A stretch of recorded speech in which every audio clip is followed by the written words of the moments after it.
Il est 3h30 sur France Info, le flash Jérémy Marillier.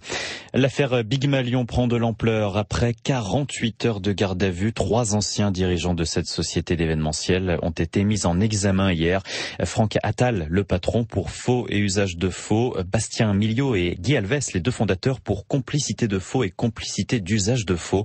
3 mises en examen dans l'affaire des comptes de campagne de Nicolas Sarkozy. Guy Alves a reconnu d'ailleurs devant le juge l'existence d'un système de fausses factures, système qui a permis aux candidats UMP de ne pas dépasser le seuil officiel des comptes de campagne.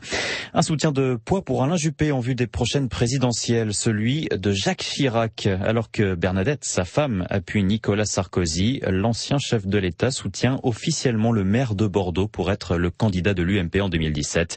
Jacques Chirac confie sa préférence dans le Figaro de ce jeudi. « J'ai toujours su, dit-il, qu'Alain Juppé serait au rendez-vous de son destin et de celui de la France. » Gérard Larcher reprend les rênes du Sénat. Sans surprise, le candidat de l'UMP a été élu dans la soirée au 2e tour de scrutin.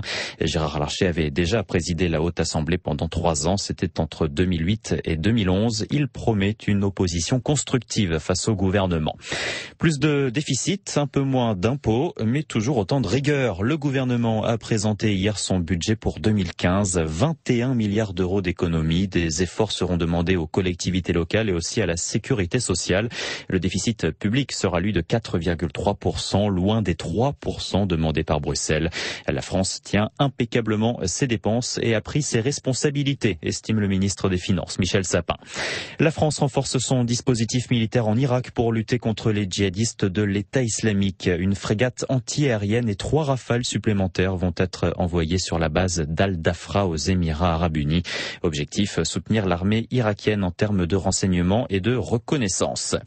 La sécurité de Barack Obama plus que jamais remise en question. La chef du service de protection du président américain a démissionné hier. Elle reconnaît des failles inacceptables dans son service suite aux intrusions de ces derniers jours au sein de la Maison-Blanche. C'est sans doute une avancée pour la protection des données personnelles sur les réseaux sociaux. Facebook vient de l'annoncer. Il n'obligera plus ses utilisateurs à donner leur véritable identité lors de leur inscription.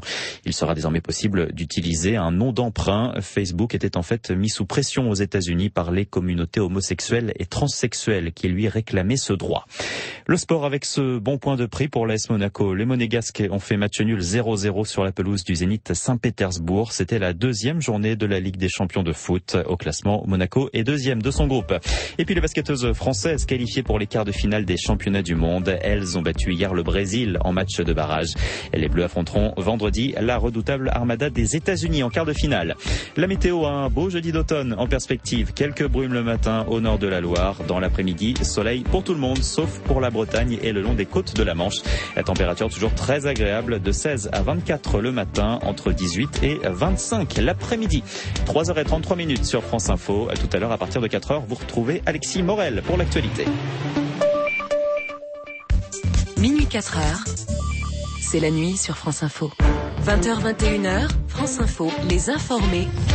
Jean-Mathieu Pernin. Bonsoir, bienvenue dans les informés de France Info.